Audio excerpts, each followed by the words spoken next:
Everybody is talking about the U.S. debt crisis. Meantime, the federal debt load snowballing in recent months. It's reasonable to assume the next president is quite possibly going to face a debt crisis. But unfortunately, it's a lot worse than you think. I'm going to reveal what the experts and the mainstream media aren't telling you about the U.S. debt crisis in 3 simple, fast steps. Step number 1, let's go over the problem, at least the problem as they describe it. So we've got the government right here and your drunk, insolvent Uncle Sam, and he is spending money like the drunken sailor he is, that's for sure. So the government is spending all of these currency units, these dollars, into the real economy. We have the average Joes here, and then we'll just call it business XYZ. This represents the private sector. Well, the government has to get this money from somewhere, so they're going to get it one of 2 ways. Number 1, they're going to go ahead and extract money from the private sector through taxation. So let's say that we have $8 going into the economy. Well, they're going to pull 3 of those dollars out in order to continue to spend in the future. But you say, wait a minute, George, if they're spending $8 and only extracting 3 in taxes, I am no mathematician, but I know that dog don't hunt. So what they also have to do is they have to sell debt. They have to sell treasuries. They have to borrow money. So they'll go into the private sector and they'll say, please, please, guys, would you please buy our debt? And then some individuals or entities in the private sector say, yeah, that's a decent deal. I know T-bills are paying about 4.75%, so we'll go ahead and do it. So your drunk, insolvent Uncle Sam issues those treasuries. That goes onto the balance sheet of the private sector. And then those currency units, those dollars, go into the coffers of your drunk, insolvent Uncle Sam. So he can go ahead and respend it and redistribute it back into the economy because he wants to buy votes. And this is how he does it. But we have to notice that now he's only collecting 5 and spending 8, so he still has a problem. So he has to go to other buyers. Insert the foreign buyers of U.S. treasuries. It's not your average Joe. No, no, no, no, no. It is his Saudi Arabian cousin, the average Mohammed. So the average Mohammed says, yeah, that's a pretty good deal. I'll go ahead and buy this U.S. government debt because it's yielding right around 4 or 5%. So those treasuries go onto his balance sheet, and then he gives the United States the extra $3. Now they have the $8 they need to continue to spend like the drunken sailors they are. And especially over the last 15 years, this problem of overspending has gotten completely and totally out of control, which is why a lot of people are labeling it a crisis. You don't believe me? Editor, let's go ahead and throw up some charts. Look at the debt from 2009, 2010 or so, to today's date. It's gone from roughly 9 trillion to 35 trillion, an increase of over $25 trillion. So let that sink in for a moment. From the time that we started the United States, call it in the late 1700s, all the way to 2009 or 2010, that entire, let's say 200 plus year span, we racked up 9 trillion in debt. And just in the last 15 years, we tacked on another 25 trillion. And I can assure you the debt isn't going to go down anytime soon. In my view, it's going to continue to grow at a much more rapid pace. In other words, it's going to go exponential. But how did we get to this point?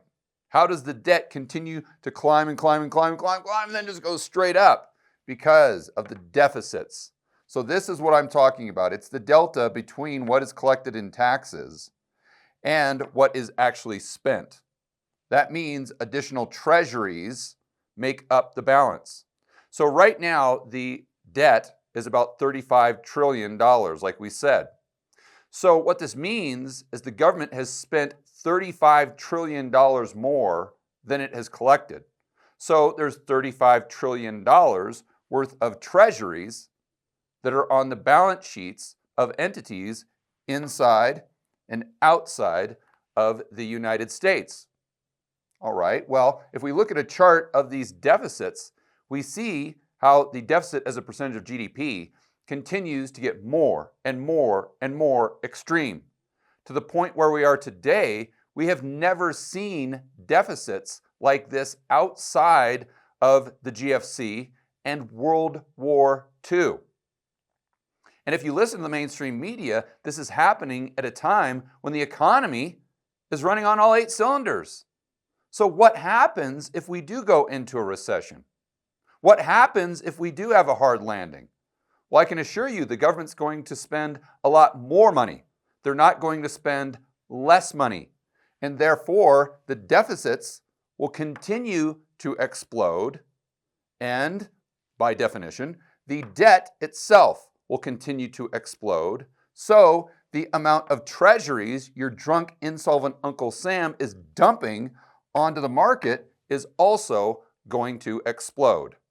And as you can see, I skipped ahead a little bit. We're just talking about the supply of treasuries, but let's not forget about the unfunded liabilities, the off-balance sheet liabilities the government has that will be coming due over the next, let's say, 10 or 15 years. Things like Medicare, things like Social Security. So if you've got roughly $200 trillion in off-balance sheet debt or liabilities that will have to be paid for, that just means not mo money, mo money, mo money. Mo money, mo money, mo money. But mo treasuries, mo treasuries, mo treasuries, and mo debt, mo debt, mo debt. And this brings us to what most people consider the end game, where the government is issuing so many treasuries, there's just no more buyers. And therefore, the interest rates go completely parabolic. And the only option we have is for the Federal Reserve to come in and buy those treasuries basically directly from the government, your drunk, insolvent Uncle Sam, and to create more currency units in the process. And this just leads to inflation and a crash of the United States dollar. That is the basic argument. And to be clear, this isn't necessarily my view. Now, it is true. I think that it's actually a lot worse. But as always, the devil is in the details, and it requires a much more thorough analysis. This, although I agree with a lot of it, in my view, is incomplete and therefore loses accuracy. You see, the key, and this is what we're going to talk about in the next step, is right here. It's the average Mohammed. In other words, what's happening outside of the United States in terms of demand for your drunk, insolvent Uncle Sam's treasuries. In other words, demand for his debt. Step number 2. Now let's zoom out and see what the incentives are in the global monetary system. So we start with this guy from step number 1. He's got these treasuries. He looks at what we went over and says, yeah, no thanks. I'm going to go ahead and buy gold. And this probably makes a lot of sense, but we have to realize that the average Mohammed doesn't have any liabilities. And he's a very small player, really, in the global monetary system. It's really all about the banks and the multinational corporations. Now, these are banks that operate outside of the purview of the Fed. They're in the euro dollar system. These are the banks that operate in the shadows. But regardless of whether it's a bank or this multinational corporation, what they're trying to do is eliminate as much risk as possible, because at the end of the day, it's risk-reward. It's not just reward. So the major risks that they could take on the asset side of their balance sheet are going to be interest rate risk, credit risk, FX. And FX is just the difference between, let's say, the Japanese yen and the dollar. So let's assume that this multinational corporation has to buy oil as an input to make their widgets. Okay, well that's going to be denominated in dollars. So if they go out and buy a yen denominated asset, all of a sudden they're taking on FX risk. Because if that yen goes down in value relative to the dollar, then the burden to buy that oil increases. Also, let's look at credit risk, because if they were to not only buy, let's say, something denominated in Japanese yen, but let's assume that it wasn't a government bond. Let's assume it was something like a CLO, a collateralized loan obligation. And you guys know what CLOs are by watching The Big Short movie. This is the scene where they've got the Jenga tower and they got the different tranches, but they take out the puzzle piece at the bottom and the whole thing comes crashing down. So that crashing down is a visual representation of credit risk, to put it mildly. And when you go out and buy something like a treasury, whether we like it or not, the government can go ahead and create the currency units the treasury is denominated in. Therefore, you don't have the credit risk. So if the objective is to eliminate as much risk as possible, which it is, then it's going to make sense for this corporation to buy treasuries because they can cross that one off the list and they can cross this one off the list, and they don't really have that interest rate risk like the banks have. So on that note, let's go ahead and go over to the banksters themselves. And they don't really have to buy oil, but they do have dollar liabilities in the form of deposits and dollars that they're borrowing. Okay, well, if they are borrowing dollars, then they don't want to buy a Japanese yen asset. They don't want to buy a Japanese CLO for the exact same reasons XYZ Corp didn't want to buy them. So if they buy a treasury, they do have a problem. You see, they've got interest rate risk. So if their dollar funding costs, so in other words, the dollars they're borrowing, if the interest rate goes up on that, let's say to 5%, but this treasury is only yielding 3%, that dog don't hunt. It's called negative cash flow. And pretty soon that turns into negative equity, and pretty soon that turns into you going bust. But what's interesting about the dollar being the world reserve currency is not just that it's used more than any other currency, but also it has a lot of derivatives markets that are incredibly liquid. And these derivatives markets, we'll just use interest rate swaps as an example, allows this bank to completely hedge their interest rate risk. So when you're looking at this through the lens of these huge players, and not just the global monetary system, but the treasury market, you can see how if they have dollar liabilities, which they've got a lot of them, the only asset that they can own are US treasuries. It's literally like the Bitcoiners say, it's the Tina trade. There is no other alternative. Now, I know a lot of you right about now are kind of making this point that I highlighted in number 2. You're saying, George, you are missing the elephant in the room. Obviously, the dollar is going to crash. So if the dollar is going down in value, then why on earth would they want to hold on to a dollar asset when that's just decreasing their overall purchasing power? Okay, good point. Let's go ahead and think that one through. We have to understand that the bank makes money just based on this spread. And if they have dollar deposits and the value of the currency is going down, the value of their liabilities are going down at the exact same rate as the liability of their assets.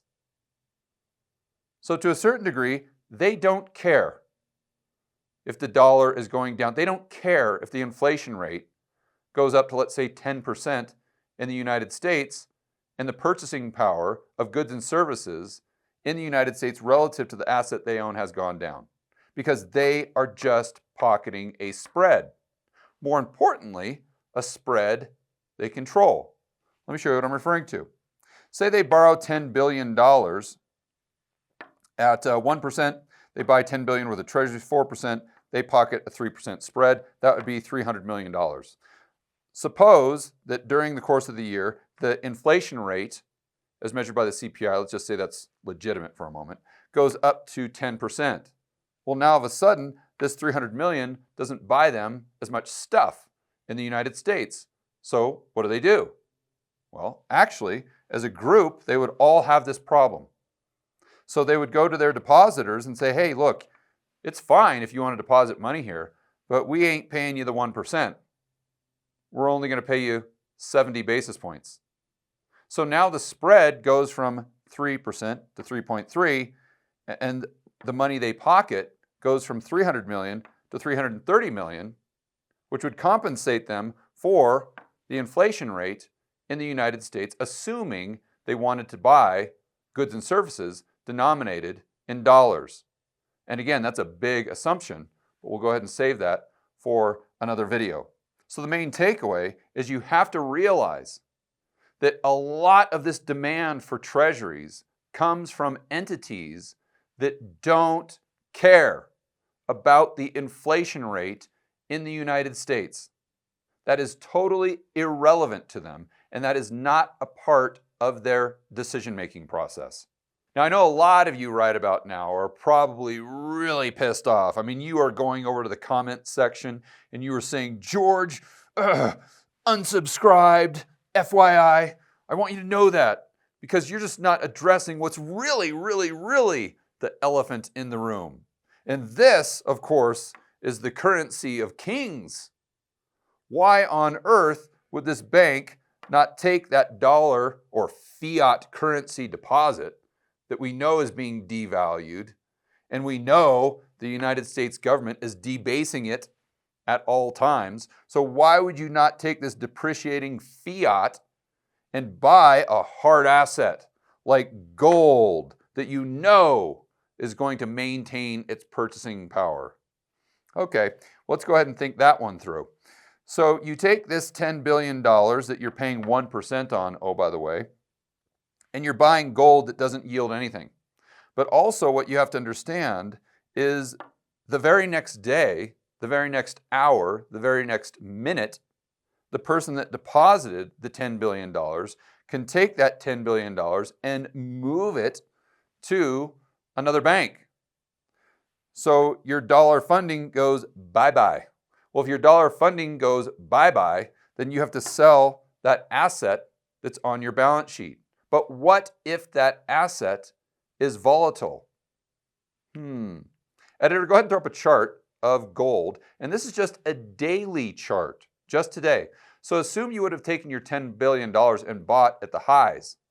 And then, I don't know, an hour or so later, all of a sudden, that depositor wants to take their money elsewhere. What are you going to do? Because now that $10 billion worth of gold is now worth, let's just say 9.5. So you've got a $9.5 billion asset you have to sell and cover a $10 billion liability. That means you have to fork up $500 million out of pocket. That blows a hole in your balance sheet, and that risks you going bust. So once again, if we make the assumption that the overall objective is to look at the risk as well as the reward and to minimize the risk as much as possible, holding a hard asset like gold or Bitcoin or commodities on your balance sheet, if you have very, very, very short-term or possibly short-term dollar liabilities, is completely impossible. Oh, but wait, there is more. We haven't talked about this guy right in the middle, the global dealer guy, and he is loaded. He is stanky rich, my friends. And you can tell by this gold necklace that he has with a dollar sign, probably in diamonds, just like Mr. T. And he is not smoking one of these cheap vape pens, I can assure you of that. Oh no, he's got the good stuff, the Cubans, my friend. And this is because he makes millions, billions, in fact, dollars every single year just dealing back and forth with these banks and these corporations.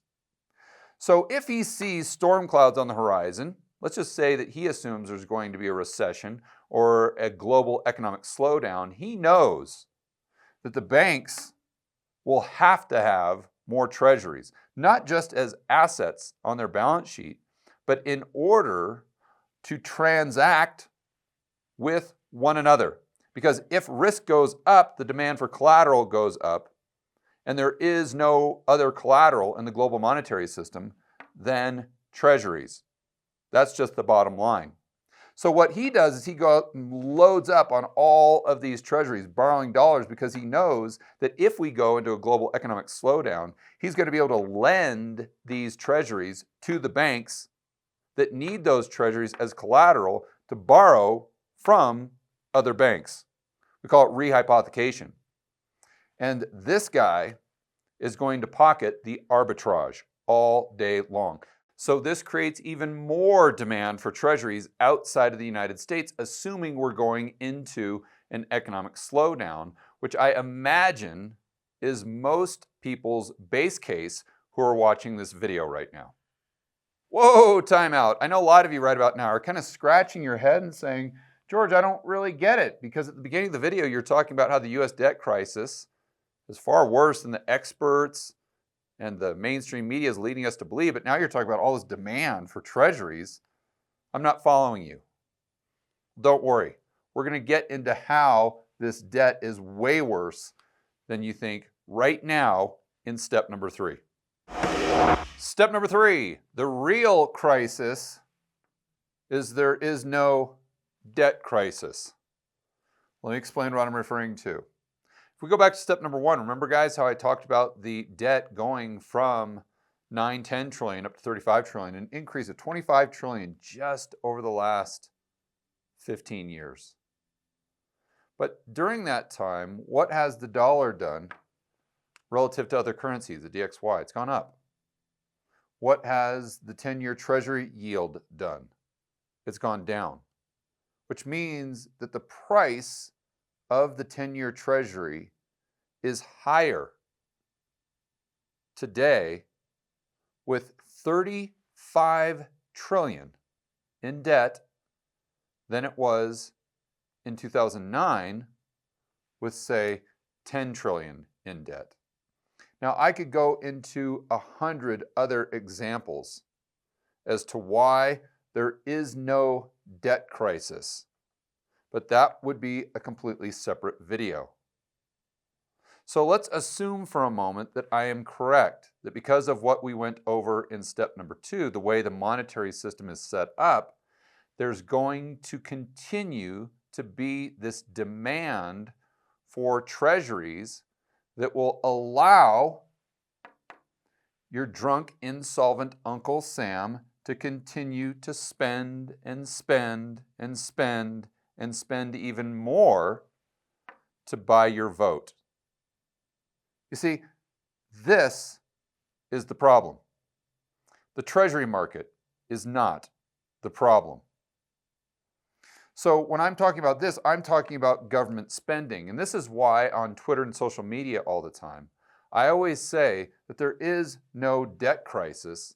There's a government spending crisis. Now, I know a lot of you right about now are saying, well, George, I don't get it. Because if the government can spend and spend and spend and spend, well, then what's the problem? You have to understand that every single dollar the government spends is a misallocation of resources. It's what the Austrians call malinvestment. The way I say it is it's just creating economic distortions. And if you want examples of those economic distortions, just look at the difference between 2019 in the United States and 2024. I just went back to Tucson, where I spent a lot of time in 2017, and I was horrified by what I saw. Tucson has literally turned into a zombie apocalypse of drug-addicted homeless people, to the point where I don't even, as a 6'4" guy that weighs 200 pounds, I don't even feel safe getting gas at half the gas stations that I would pull over to, because to pay, you would have to go through this group of 10 homeless people that are quite literally doing drugs right there with the heroin needles sticking out of their arms. Just walking around like some crazy Will Smith sci-fi movie. This dystopian end of the world scenario. We're seeing it play out right in front of our own eyes. And then, oh, by the way, I go down to the local Walmart to buy a $2 pair of fingernail clippers. But of course, in order to do so, I had to get the gal to come over and actually open up the cage because the $2 fingernail clippers were locked up. Walmart had to do this because if they didn't, then all of these people would come in off the streets and just steal them. See, that wasn't the 2019 United States of America. Unfortunately, that is the 2024. So what changed? Well, it was the government intervening into the economy, creating these economic distortions, mostly through their spending. But let's not forget locking you in a cage for 2 years, saying that you were quote unquote unessential and completely destroying global supply chains, combined with everything else they were doing, made the inflation rate spike up to 9%, and that's what they would admit to, and therefore the purchasing power of the average Joe go down substantially, while the purchasing power of the global dealer guy, because he owns assets, goes up tremendously. So what we have is this massive wealth gap that only gets wider and wider and wider as the government spending continues to grow and grow and grow. So if we are to assume, and I don't think it's even an assumption, I think it's an absolute statement of fact, that the reason the United States looks the way it does right now, with the drug problem, the homeless problem, the wealth gap, the crime problem, just to mention a few, is because the government creating these economic distortions that have been facilitated by the fact that there's people outside or entities outside the United States that are willing to buy the debt, therefore no debt crisis. You see where I'm going with this is right now the United States, for the middle class, the poor, and I would even argue for a lot in the upper middle class, it is an absolute economic depression. I mean, this is the 1930s. I'm not telling you guys anything you don't already know. But with the people that do own assets, well, their purchasing powers increase massively. It's the roaring 20s or the 1990s. So yes, it is true that you have GDP slightly going up, but that's because it's an average of what's happening with the poor and middle class, the average Joe and Jane, and with global dealer guy. But you see, this points to one direction, and that's in the direction of a third world country. And it's ironic because most of you know that I live in Colombia. In fact, that's where I'm speaking to you from right now. But I can assure you, if I go down to the local drugstore in this third world country, I don't have to ask a gal to unlock the cage just to get the fingernail clippers. Everything is out in the open. Why? Because they don't have to worry about people stealing everything in the entire store. Because we didn't have the same level of economic distortions that they had in the United States. So you see where I'm going with this, is the solution for this crisis is actually a debt crisis, just like Argentina. If we actually had the scenario play out that I talked about in step number 1, in my view, that would be the best case scenario. Because that's the only thing that will constrain your drunk, insolvent Uncle Sam from taking what was a great country, the United States, and turning it into quite literally a shithole country. For more content that'll help you build wealth and thrive in a world of out-of-control central banks and big governments, check out this playlist right here. I will see you on the next video.